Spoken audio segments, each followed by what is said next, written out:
이와 관련해 아까 말씀드린 부분이 있습니다만 윤 측에서 몰래 중국에 사과를 했다라는 부분 팩트 체크를 더불어민주당 윤건영 의원이 해줬어요. 네. 국토외교통일위원회 소속 청와대 출신의 윤건영 의원이 MBC 라디오에서 했던 인터뷰 잠깐 들어보겠습니다. 윤석열 후보 측이 대단히 이율배반적인 문제를 보이는데 겉으로는 반중 얘기를 하지만 뒤로는 중국 측에 사과했다는 언론 보도가 있지 않느냐라며 윤건영 의원이 말했다.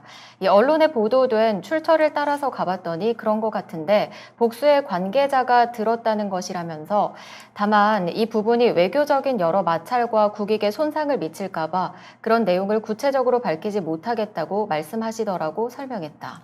그러니까 이 윤건영 의원이 MBC 라디오에 나가가지고 자기가 확인해보니 반중 발언 관련해가지고 사과했다는 주장에 대해서 확인해보니까 이게 팩트인 것 같다 이렇게 얘기를 하면서 그 얘기를 다수의 사람이 들었다 이렇게 얘기를 한 거죠. 아니 너무 간단하잖아.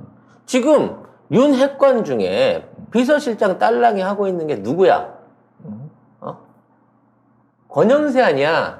권영세가 주중대사야. 대사였었죠, 박근혜 때. 어차피 연결고리가 다 그렇게 있는 거예요. 그래서 앞에서는 큰 소리 치고 뒤로는 그렇지. 미안하다 하고. 그리고 윤석열이 권영세 말을 듣고 사실은 국민의힘 입당을 했어요. 애초에 권영세가 그 당시에 유력 인사들 영입위원장이었어. 그래서 여러 사람들을 접촉하는 가운데 얘랑 이미 짜웅이 맞았단 말이야. 그러면 이미 대학교 선후배이긴 하고 동문이기도 하지만 권영세는 중국에서 박근혜 따까리 주중대사를 하면서 얼마나 많은 이권 사업에 개입을 했겠느냐는 거야. 이건 역시도 선라이즈하고 엮여요. 그러네요. 네. 왜냐면 그 당시에 권영세가 거기 가서 하고 있을 때 만들어졌던 게 한중 간에 그 항구 열고 이 보따리상들, 대량의 보따리상들 만들어지면서 엄청나게 많은 중국 농산물들이 합법적으로 밀수가 됐어요. 합법적으로 밀수라고. 그게 연결되는 말이에요. 합법적인 밀수라는 단어 자체는 불법인데. 그러니까 요게 결과적으로 밀수를 합법으로 만들어 버린 그렇지. 거지. 그래서 요게 결과적으로 중국에는 중국에도 세관이 있습니다. 그래서 중국 세관하고 우리나라 세관하고 합동으로 회의를 하면서 이와 같은 내용들을 조율을 해요. 그러니까 한국에서 중국으로 들어가는 밀수품도 굉장히 많았습니다. 그 당시에. 그래서 그 당시에 우리나라에서 중국으로 기계부품이라든지 의약품이라든지 화장품 등등 여러 가지 물건들이 들어갔고 이거를 중국의 세관에서 통과를 시켜주는 조건으로 우리도 그에 걸맞는 물량들을 중국의 농산물을 비롯한 각종 밀수품들을 통과를 시켜주는 일종의 양측의 밀약이 있었어. 그리고 이걸 통해 갖고 국내 그 시장 질서가 다 무너졌고 국산 농산물들이 거의 시장에서 씨가 말랐단 말이에요.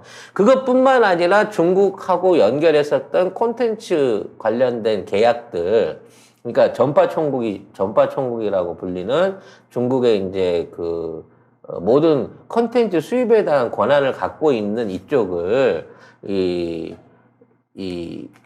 박근혜의 숨은 애인이라고 불렸었던 그 고졸의 문화부 장관을 노렸던 갑자기 이름이 생각이 차은택이를 보내가지고 그 안에서 모든 콘텐츠의 수입과 유통을 한 라인으로 통합할 수 있게 만들어주는 일종의 한국 콘텐츠 대리점을 현장에다 세운 거예요.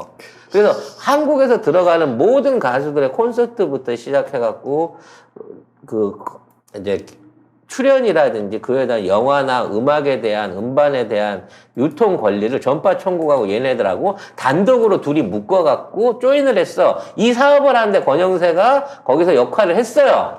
왜? 나는 중국에서 사업을 했기 때문에 알아. 문제는 그렇게 된 상태에서 국정농단 싸움이 일어나다 보니까 원래 계약상으로 들어가야 될 핵심 당사자가 중국에서 없어져 버린 거고 그것 때문에 우리나라 콘텐츠들이 수출이 안 돼 버리는 거야. 쉽게 말해서 초창기 때 들어갈 때는 자유경쟁으로 들어가던 걸 한 사람으로 다 묶어놨단 말이지. 차은택이한테. 네. 근데 차은택이가 잡혀 들어가다 보니까 다른 사람들이 거래를 하자 그래도 안 되는데? 우리 이미 계약이 돼 있는데? 이래가지고 한동안 우리 문화 콘텐츠 사업 진출이 막 시작되려다 사이트 때 막 시작되려고 하다가 왕창 무너져 버린 게 그 시기였단 말이야. 아, 난 별걸 다 알고 있단 말이지. 모르는 게 없네. 아무튼 이런 부분 안에서 역할을 했던 게 권영세이기 때문에 권영세도 중국 쪽하고 엄청나게 많은 연결고리와 스폰서와 인간관계를 아직도 갖고 있어요. 그런 윤석열이가 막 혐한 발언을 하고 아니죠. 혐중 발언을 하고 사드 얘기를 하고 이랬을 때 권영세한테 전화 안 왔겠냐고. 당연히 왔지. 니네 후보 왜 그러니? 뭐하냐 지금. 라고 얘기하니까 권영세 입장에서는 자기 나와바리니까 먹고 살 거리니까 윤석열한테 허락을 받든 안 받든지 간에 어떠한 형태로든지 이걸 해명하는 일종의 서한 내지는 뭔가 이거를 전했을 거예요. 근데 뭐라고 하죠? 아, 우리 후보가 모자라서. 아, 이거 전략 때문에.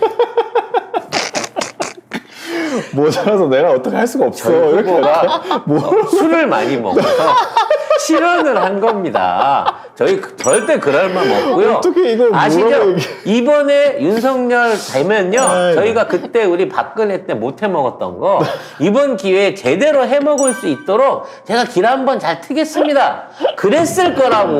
아, 나 참. 망신이다, 망신. 진짜 나라 망신이다. 아.